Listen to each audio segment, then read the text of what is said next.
नमस्कार दोस्तों, स्वागत है हमारे भक्ति चैनल पर। सोमवार व्रत कथा। सोमवार के व्रत को लेकर मान्यता है कि इस व्रत को करने से भगवान शिव अपनी भक्तों की मुराद जल्दी पूरी करते हैं। सोमवार का दिन भगवान शिव को समर्पित है, इसलिए इस दिन भगवान शिव की पूजा और व्रत करने का महत्व और ज्यादा बढ़ जाता है। यदि आप सोमवार के व्रत करते हैं तो आपको सोमवार व्रत कथा पढ़ना बेहद जरूरी है, क्योंकि इसके बिना आपका व्रत अधूरा माना जाता है। आइए जानते हैं सोमवार व्रत कथा। सोमवार व्रत कथा। देवों के देव महादेव बहुत ही भोले माने जाते हैं, इसलिए उनका एक नाम भोलेनाथ भी है। पौराणिक मान्यता अनुसार भगवान शंकर को प्रसन्न करने के लिए किसी भी तरह की खास विशेष पूजा पूजन की आवश्यकता नहीं होती, क्योंकि कहा जाता है कि वह तो भोले हैं और भक्त की मन से की गई क्षणिक मात्र की भक्ति से ही वह प्रसन्न हो जाते हैं। अगर आप भी शिव की भक्ति और कृपा पाने के लिए सावन के सोमवार का व्रत करते हैं तो इस कथा से भोलेनाथ को प्रसन्न कर सकते हैं। एक बार किसी एक नगर में एक साहूकार था। उसके घर में धन की कोई कमी नहीं थी, लेकिन कोई संतान न होने के कारण वह बहुत दुखी था। संतान प्राप्ति के लिए वह हर सोमवार को व्रत रखता था और पूरी श्रद्धा के साथ शिव मंदिर जाकर भगवान शिव और माता पार्वती की पूजा करता था। उसकी भक्ति देखकर एक दिन माँ पार्वती प्रसन्न होकर भगवान शिव से साहूकार की मनोकामना पूर्ण करने का निवेदन करने लगी। पार्वती जी के आग्रह पर भगवान शिव ने कहा, हे पार्वती, इस संसार में हर प्राणी को उसके कर्मों का फल मिलता है और जिसके भाग्य में जो हो उसे भोगना ही पड़ता है। लेकिन पार्वती जी ने साहूकार की भक्ति देखकर उसकी मनोकामना पूर्ण करने की इच्छा व्यक्त की। माता पार्वती के आग्रह पर शिव जी ने साहूकार को पुत्र प्राप्ति का वरदान तो दिया, लेकिन उन्होंने बताया कि यह बालक 12 वर्ष तक ही जीवित रहेगा।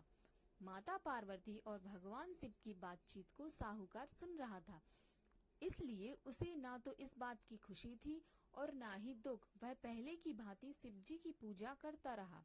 कुछ समय के बाद साहूकार की पत्नी ने एक पुत्र को जन्म दिया। जब वह बालक 11 वर्ष का हुआ तो उसे पढ़ने के लिए काशी भेज दिया गया। साहूकार ने पुत्र के मामा को बुलाकर उसे बहुत सारा धन देते हुए कहा कि तुम इस बालक को काशी विद्या प्राप्ति के लिए ले जाओ। तुम लोग रास्ते में यज्ञ कराते जाना और ब्राह्मणों को भोजन दक्षिणा देते हुए जाना। दोनों मामा भांजे इसी तरह यज्ञ कराते और ब्राह्मणों को दान दक्षिणा देते काशी नगरी निकल पड़े। इस दौरान रात में एक नगर पड़ा जहां नगर के राजा की कन्या का विवाह था, लेकिन जिस राजकुमार से उसका विवाह होने वाला था वह एक आंख से काना था। राजकुमार के पिता ने अपने पुत्र के काना होने की बात को छुपाने के लिए सोचा, क्यों ना उसने साहूकार के पुत्र को दूल्हा बनाकर राजकुमारी से विवाह करा दूं।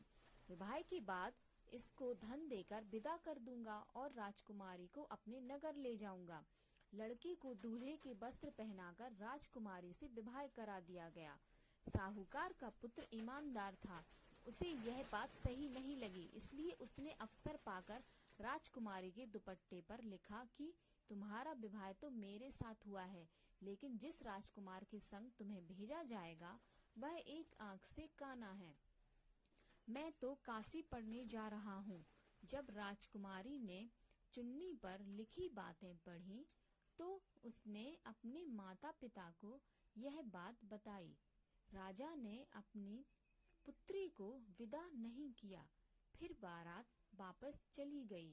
दूसरी ओर साहूकार का लड़का और उसका मामा काशी पहुँचे और वहां जाकर उन्होंने यज्ञ किया। जिस दिन लड़का 12 साल का हुआ, उस दिन भी यज्ञ का आयोजन था। लड़के ने अपने मामा से कहा कि मेरी तबीयत कुछ ठीक नहीं है। मामा ने कहा कि तुम अंदर जाकर आराम कर लो। शिवजी के वरदानुसार कुछ ही देर में उस बालक के प्राण निकल गए। मृत भांजे को देख उसके मामा ने विलाप करना शुरू किया। संयोगवश उसी समय शिवजी और माता पार्वती उधर से जा रहे थे। पार्वती माता ने भोलेनाथ से कहा, स्वामी, मुझे इसके रोने के स्वर सहन नहीं हो रहे। आप इस व्यक्ति के कष्ट को अवश्य दूर करें।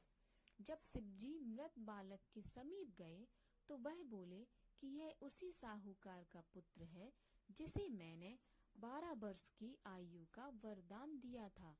अब इसकी आयु पूरी हो चुकी है। लेकिन मातृ भाव से विभोर माता पार्वती ने कहा कि हे महादेव, आप इस बालक को और आयु देने की कृपा करें, अन्यथा इसके वियोग में इसके माता पिता भी तड़प तड़प कर मर जाएंगे। माता पार्वती के पुनः आग्रह करने पर उन्होंने उसको जीवित होने का वरदान दिया। शिवजी की कृपा से वह लड़का जीवित हो गया। शिक्षा पूरी करके लड़का मामा के साथ अपने नगर की ओर वापस चल दिया। दोनों चलते हुए उसी नगर में पहुंचे जहां उसका विवाह हुआ था। उस नगर में भी उन्होंने यज्ञ का आयोजन किया। उस लड़के के ससुर ने उसे पहचान लिया और महल में ले जाकर उसकी खातिरदारी की और अपनी पुत्री को विदा किया।